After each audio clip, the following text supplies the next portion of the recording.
Imaginaros que un padre de familia de la noche a la mañana mata a toda su familia alegando que había unas voces en su propia casa que le decían que lo hiciera.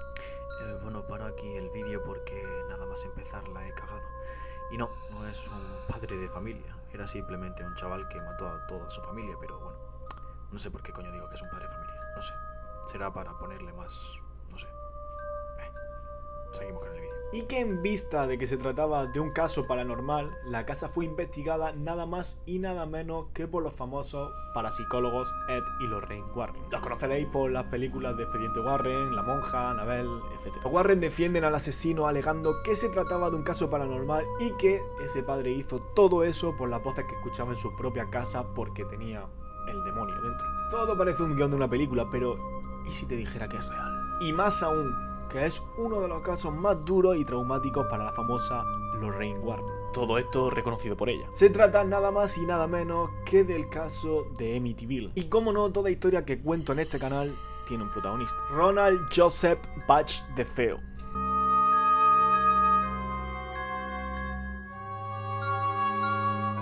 Ronald Batch DeFeo Jr. nació el 26 de septiembre de 1951 en Brooklyn, Nueva York. Ronald Jr. era el mayor de 5 hijos nacidos de Ronald Padre, que era un exitoso vendedor de coches, y de Louise DeFeo. Ronald Padre trabajaba en el concesionario de su suegro, el Brooklyn Buick, y proporcionó a la familia un estilo de vida cómodo y de clase media alta. Pero también se desempeñó como una figura de autoridad dominante y tenía muchas peleas con su esposa e hijos. El blanco de abuso más frecuente fue su hijo mayor, Ronald Jr., de quien se esperaba mucho. Esto hizo que solo empeorara en la escuela, donde el niño con sobrepeso y melancólico fue víctima de un continuo bullying por parte de sus compañeros de clase. A medida que Ronald Jr. maduraba, comenzó a atacar físicamente a su padre y a sus pocos amigos. Preocupada la familia lo llevó a un psiquiatra, pero no lo llevaron a las visitas a las que posteriormente tenía que asistir. Ronald Jr. negó que necesitara ayuda, así que detuvieron los viajes al médico, porque ¿para qué? Y en su lugar intentaron solucionar los problemas dándole dinero y regalos. Lo que se tiene que hacer, ¿no? Lo que se debe hacer. Pero la nueva táctica solo empeoró los problemas, como es obvio. A la edad de 17 años, Ronald se convirtió en un consumidor de LSD y heroína, y fue expulsado de su escuela por su arrebato violento. A pesar de ser un desastre en los estudios, los padres de Ronald lo seguían premiando. A los 18 años consiguió un trabajo en el concesionario de coches de su abuelo, con poca o ninguna expectativa. También recibía una paga semanal de su padre. Ronald se gastó su salario en un nuevo coche, alcohol, drogas, armas. Pues como tiene que ser. No, hombre, broma. El extraño comportamiento de Ronald parecía aumentar con el tiempo. Amenazó a un amigo con un rifle durante un viaje de caza y más tarde, ese mismo día, actuó como si no hubiera pasado nada. ¿Qué ha pasado?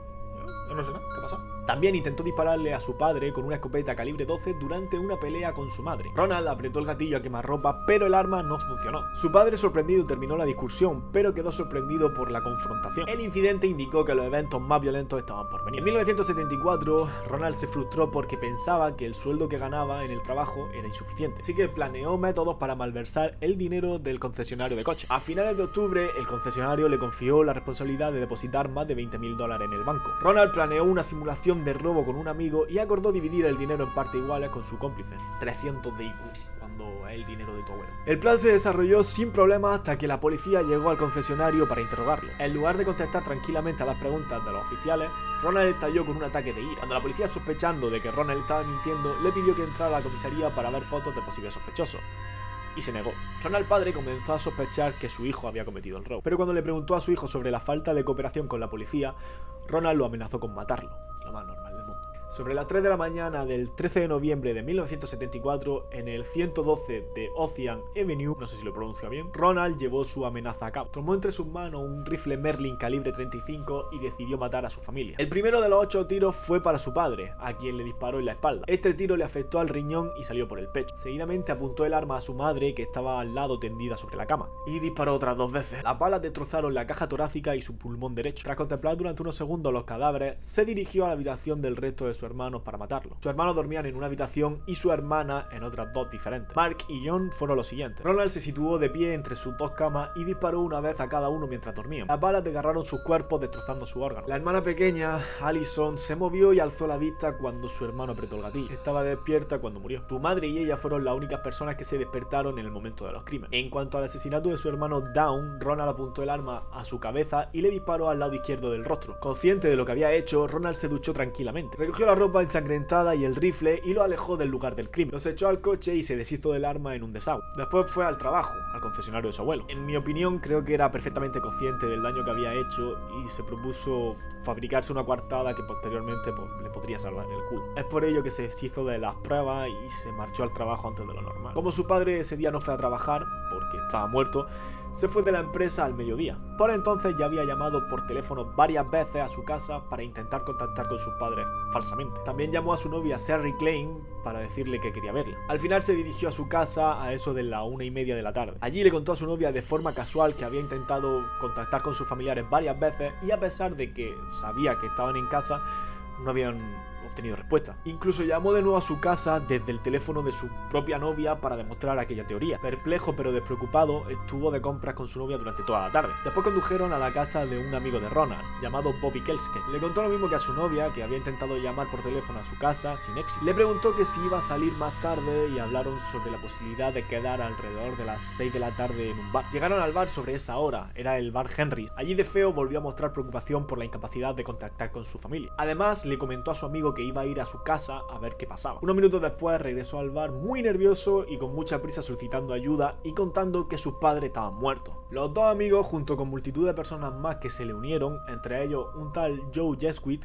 que fue quien llamó desde la casa para que la policía acudiera al lugar del crimen. Hubo una conversación entre el detective Caspar Randazzo y Ronald. Cuando la gente le preguntó quién podría haber cometido el asesinato, el joven respondió aparentemente triste que Luis Falini, un mafioso que, según él, guardaba rencor a la familia debido a una discusión que tuvieron unos años antes. Sin saberlo, en ese momento Ronald cometió un terrible error. Y es que los policías llegaron a la conclusión de que si realmente los asesinatos estaban vinculados con el crimen organizado, el joven Ronald podría seguir siendo un objetivo y que cualquier interrogatorio adicional debería hacerse en sede policial. Ya en comisaría, tras presentar una declaración firmada en la que contaba numerosas mentiras, Ronald confesó ser consumidor casual de heroína. La investigación prosiguió en el 112 de Ocean Avenue. El detective John Silver localizó en la vivienda un par de cajas de cartón rectangulares con etiquetas que describían su contenido. Habían guardado rifles Merlin del calibre 22 y del 35. En ese momento no se sabía cuál fue el arma del crimen, pero posteriormente fue una gran pista. Esto, sumado al hecho de que Bobby Kelske afirmó que Ronald era un fanático del arma y que había organizado el robo de recibos del concesionario, Ronald intentó convencer a la policía de que la noche de los crímenes se había levantado a eso de las 4 de la mañana y que incluso había escuchado a su hermano en el baño. Esto era mentira, porque a esa hora la familia ya estaba muerta. El asesino intentaba hacer creer a los investigadores que el crimen se había producido después de que él se hubiese ido a trabajar. Sin embargo, Ronald volvió a caer preso de sus palabras. Y es que el detective Dennis Raffarty